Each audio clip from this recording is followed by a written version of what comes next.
I would love to hear more about your experience of pivoting your product. I think that's something a lot of founders sometimes are hesitant to do because they're like, is this the right move? Like, is this going to work out for us? Like, how do we know what we're doing? And so, if you would be able to share your experience and almost like what your thought process was like during that time, I'd love to hear it.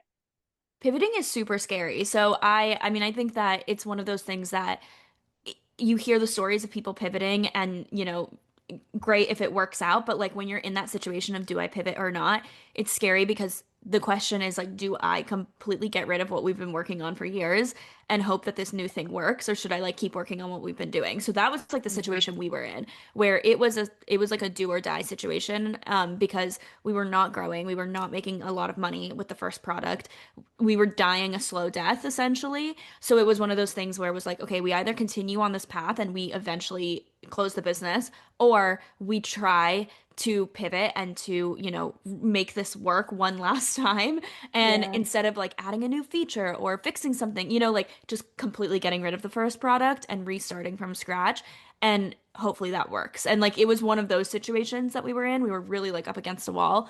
And so we decided to pivot and completely redo the product. And it thankfully it worked. But I think when you're in a situation where you're questioning, do I need to pivot or not? Typically something's not working.